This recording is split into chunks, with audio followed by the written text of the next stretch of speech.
Hey, good evening. I'm Vera Stewart, and welcome to the VeryVera Show. You know, people ask me all the time, how in the world do you come up with ideas for the show? And you know, many times it's flipping back through the volumes of cookbooks that I've collected over the years. And I'll never forget when a good friend gave me Being Dead, It's No Excuse. And I'm thinking, that's what I used to tell people if they didn't show up during the Masters for working. But Being Dead is No Excuse is the best little book. It talks about, you know, who brings the best food to a funeral, whether it's an Episcopalian or a Methodist or a Baptist, Catholic. So much fun to read, but it's got the best old-fashioned recipes in it. So tonight I'm going to do 4 of those recipes. I'm going to do a beef tenderloin that's just fantastic. Love the way you cook that. A new potato dish to go with it. Then 2 cakes, a sad cake, which is going to make you so happy because it's scrumptious, and then a vodka and Kahlua cake. It's called Vodka Cake, but it has both. So wonderful recipes. So let's get started on a wonderful beef tenderloin. This is about a 5-pound whole tenderloin. I've got it all trimmed and ready to go, and I've put it in a pan and actually taken a good bit of extra aluminum foil under it because we're going to use that when it's finished. So this is just a broiler pan. I've got a 1.5 sticks of butter that's been softened, and to that I'm going to add, and I wanted to show this, garlic. I've shown you this before, but if you'll just put the garlic right up under a big knife and flatten it, it just makes it so much easier to peel and then go in your garlic press to get it ready for this dish. And you know, there's nothing better than the smell of garlic when you're cooking. So this is 4 whole garlic cloves. I'm going to add those to the butter. All right, then I've got 2 teaspoons of Worcestershire sauce and 2 teaspoons of the fresh lemon. And I've kind of kept the lemon because I also wanted to remind you that when you've got garlic on your fingers, that's one great way to get that smell off. So basically we're just mixing this and making a nice, delicious paste out of it. And this is going to spread all over the top of that tenderloin. All right, and this is just regular salted butter. So mix it all up. And then I've preheated the oven to 500 degrees, and we're going to cook it just open in the roasting pan. So let's move all of this out of the way and get that tenderloin over here. This is one of those dishes where people get nervous because you've paid so much for the actual meat that you don't want to do anything to mess it up. So the first thing I'll say about that is that you certainly don't want to overcook a piece of tenderloin. So that's one of the reasons I really love this recipe, is because it cooks for 23 minutes. And there again, I'm using this directly out of this book. Have done this recipe many times, and I'm thinking, now why did she say 23 instead of 25? And I'm sure it's just one of those little quirky things that you can remember. All right, I love to get every bit of this off. All right, so 500 degree oven, and this is going to set this meat really wonderfully. Now the other thing that I want to do right before we put it in is take my fresh ground pepper, and you really want to use a lot of this, and just really cover the entire top with the pepper. And I love to use the tricolor peppercorns, and you just really can't get too much of this. Pepper is what really enhances the flavor. All right, that looks like a really great coating of that. It's also kind of pretty when you're using that. And then I'll take a little bit of kosher salt. Like I said, the oven is on 500 degrees. So I will put this in, and when we come back from the break, we'll get started on the new potatoes that you're going to take to serve with it. So come back with me.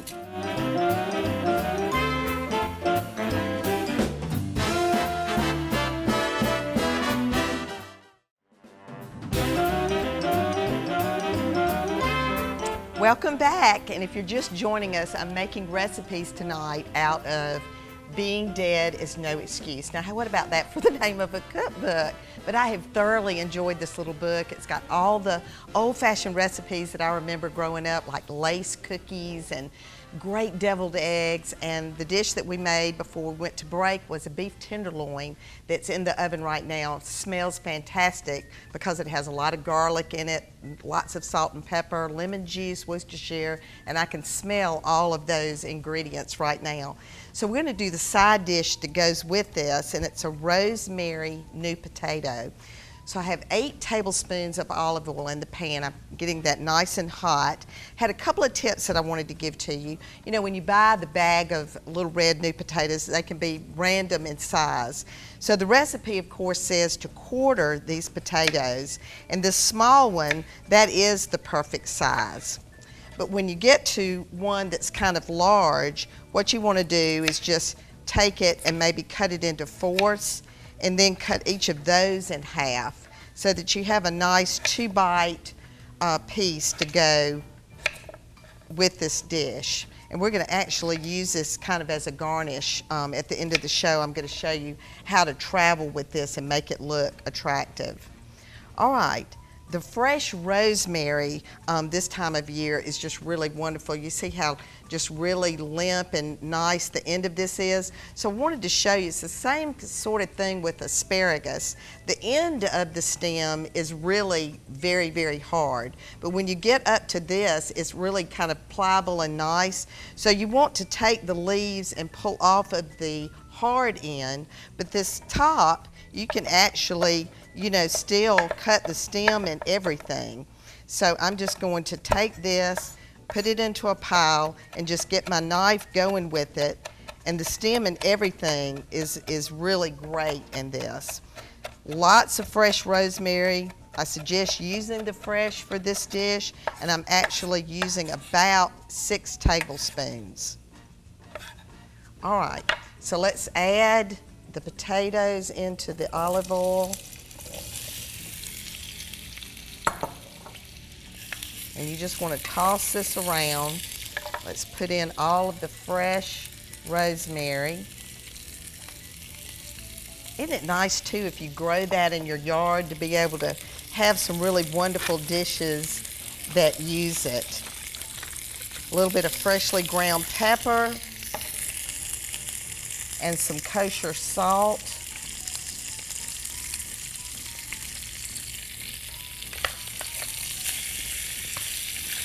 All right, so just get this tossed around while it's good and hot. It's a really pretty dish too. All right, so now I'm going to turn the heat down on this and put the lid on it, and that's going to cook for about 10 minutes. So we're going to move this way and get started on the sad cake. And the sad cake is certainly, there's nothing to be sad about, because not only is it easy to make, but it's also delicious. So we're using Bisquick to make this cake. So I've got a 1.5 cups of Bisquick in the bowl, and just hold your breath because you're going to use an entire box of light brown sugar. So we're going to mix the 2 of these together in a large bowl. And this is where you want to make sure that you get all the lumps out of the brown sugar. And this dish, really and truly, when you see it finished, you're going to wonder why it's called a cake in the first place, because it actually more resembles a bar. And you're probably going to be very reminiscent of this flavor. Some of you have probably had something similar to this before, but this is a great recipe and goes quite a long way because it's so rich, you want to make the bites really small. All right, so what we're going to do here is make a well in the center. And this is where I'm going to add the 4 lightly beaten eggs.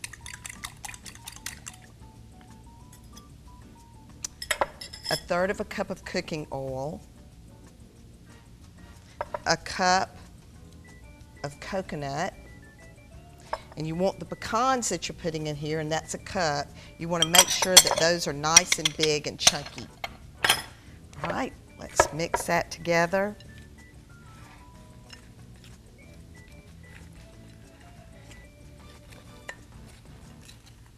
All right. There again, like I said, you can't get much easier than this. And you know, generally speaking, you've got all of these ingredients on hand. Maybe you don't have the coconut. This is one of those things that you can kind of put together without any problem. All right. Then you don't want to spray the pan, you want to butter the pan. And I always recommend like a little piece of wax paper or parchment paper. You really want to get it really good and coated. And then I'm just going to transfer this to the pan, get it evenly spread out. And when we come back from the break, I'm going to be pulling that tenderloin out of the oven, and I'm going to get started on the vodka cake. So come back with us after the break.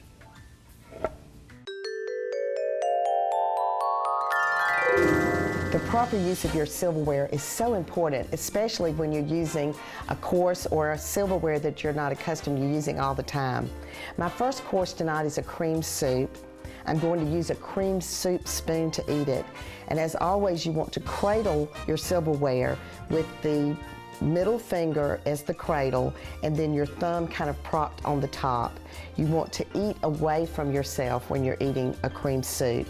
When you're not eating, your spoon always goes on the plate. If you're doing a salad course that might require the use of your knife, you want to make sure you use the same rules that you do for your regular service. Your knife goes in the right. You want to use a nice push-down motion.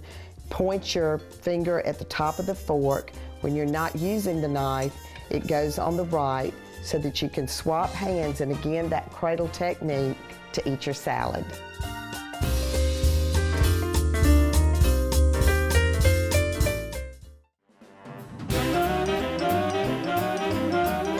Welcome back, and you know, I'm having so much fun making recipes out of a book that name is Being Dead is No Excuse. And you know, I'm having so much fun just reading cookbooks right now because, as you all know, I'm working on the VeryVera cookbook with recipes from the things that I did for years through my business. So this book in particular is fun because it has so many cute little stories in it. As a matter of fact, this recipe for vodka cake says, "I'm embarrassed to death to tell you what's in this cake." I mean, you're looking at the ingredients, the Duncan Hines cake mix, for heaven's sakes, Jell-O pudding. Now we're talking vodka and Kahlua. You know, honestly though, with these sorts of ingredients, you can't go wrong. It's just a delicious cake. So what I have in the mixer is the box of the Duncan Hines cake mix, and then a large and a small box of the Jell-O chocolate pudding. So I want to get that blended really well. And then we're going to start adding all of the other ingredients. It calls for a cup of oil, and I like to use canola oil. And my sons say that oil has 3 syllables when I say it. So that was just for them. All right, now the good stuff. We've got a half a cup of Kahlua and a half a cup of vodka. So if nothing else, you're going to start feeling really great when you're making this cake. So chocolatey. With the Kahlua, of course, is a coffee liqueur. And then I had to show this because when we start talking about old-fashioned, I will never forget, as long as I live, that my mother, whenever she cracked an egg, she would let it go, and then she always took her finger and wiped out the inside. And I guess that's left over from the Depression, I don't know. But she always did that, and I catch myself a lot of times doing the same thing. So now we're going to add in the 4 large eggs. And all you want to do here is just get it incorporated until you don't see any more lumps in it. And while that's mixing finely, I love to use Baker's Joy when I'm baking instead of Pam on the pan. This is a combination of the oil and the flour. And as you can see, this is a well-used bundt pan of mine. So we've got it ready. All right. Nice batter. So we're just going to pour this in the pan, and then while I've been working on all these different recipes today, I got one of these in the oven ahead because one of the best parts to the recipe is how you ice it. right, so let's just pour this in. And this is a 10-cup bundt pan, and this actually calls for an 8-cup, so it's going to be a little short in terms of exactly where it falls when it's done. But this is going to bake at 350 for about 45 minutes. And then we're going to take it out hot, like I said, and we're going to ice it. All right, so that one's ready to go in the oven. And that batter would certainly be wonderful to lick the bowl. All right, this is the one that I made ahead. This pan looks actually a lot better. But this is the warm cake. And now we're going to take store-bought icing, and this is chocolate fudge. And I'm just going to start dabbing it on the top. And why you want to do this when it comes out of the oven is that this actually melts down into the cake. So chocolate upon chocolate upon chocolate. And this actually goes quite a long way, because you can only imagine you're going to eat a very small portion of this cake. You could make this also in a sheet pan and cut it into little squares. All right, so this is where the children could get involved, because they could do the icing part, but this is just supposed to melt all the way down through the cake. And it's going to really give a gloss to it at the end. So as always, our recipes are available on NBC26.tv. Just go to the VeryVera show. And I have quite a number of people that will send me emails at vera@NBC26.tv and ask questions or tell me what they thought of the recipe. So over the next few months, we're going to start getting these recipes in almost like a cookbook order, so that if you're looking for something from a former show, or you remember a show that I did, you'll be able just to go to salads or appetizers or entrees and find that recipe.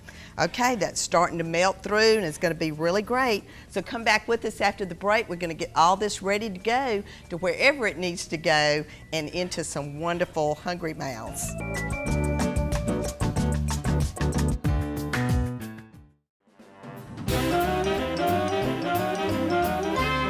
Welcome back, and you know the title of this episode is Being Dead is No Excuse, and it's the best little cookbook. I hope you'll think about picking it up. Wonderful little friend gift if you're looking for a birthday gift for a friend. But while we were gone, the tenderloin came out of the oven. Remember, it cooked on 500 degrees for 25 minutes. Then you just take that excess aluminum foil and wrap it up and let it rest. And again, these recipes are on our website at NBC26.tv. But what I have now is a beautifully prepared beef tenderloin. And at this point, you know, remember, we're taking this somewhere. We're taking it to someone. So it's always nice to have these aluminum pans in the pantry to use for this sort of thing. So at this point, you can either take it whole like this, or if you wanted to go ahead and slice it into slices to make it easier for, you know, where you're taking it to be ready. And look at that. Look at how beautifully this turned out. And again, it finished cooking in the resting stage. So I'm just going to put the tenderloin whole in the pan in the center. Let's get those two yummy pieces in there as well. And there again, you could slice it and get it back in there already sliced. Now let's look at those new potatoes that we did. And this is where all of a sudden it doesn't look like a disposable pan anymore, because this becomes your garnish. You're going to go all the way around the edge with this. And when you wrap this up with aluminum foil, this flavor actually also goes into that tenderloin and just adds that much more variety to what you're doing, and is such an attractive dish. One of the little tips I will give you, when I take things like this, a lot of times, you know, I'll put my calling card or any cooking instructions on the top, because a lot of times it's really hard to keep up with who brought what. So that's always a great way to have that handy for someone. All right, well then this just gets covered with aluminum foil. It's ready to go. It doesn't need to be reheated. It's just perfect to go to the event. Now, this sad cake. Now you can see why you don't really refer to it as a cake, because you're going to cut it into just little, almost bite-sized pieces, 2 bites, no more than that. And it's a sticky kind of a little bit of a bar. It's really kind of sticky on the inside. So when you're doing this, and I'm going to take this on a disposable plate, put parchment paper so that you can stack, because again, you want to cut these really small because they're very rich. And you can just stack it all the way up, cover that, and it's ready to go. Then the vodka cake, awfully delicious. I mean, just wonderfully good and very sticky, however. So when you get ready to transfer this, you want to use your toothpicks to go all the way around on the top. And then that way your saran wrap, when you get ready to wrap it up, will not stick to the cake. It'll be kind of a tint. But this, when you slice it, it's just got that great fudge on the middle, and some of the excess icing you can use to garnish a strawberry or some whipped cream on this would be good. So I hope you'll try these recipes in the Being Dead is No Excuse cookbook. And again, any suggestions that you can give me for my cookbook, I look forward to that. NBC26.tv. So tune in again next week for another episode of the VeryVera Show. And in the meantime, try these recipes. And remember, no matter what you do it in good taste. And I'll see you again next Saturday.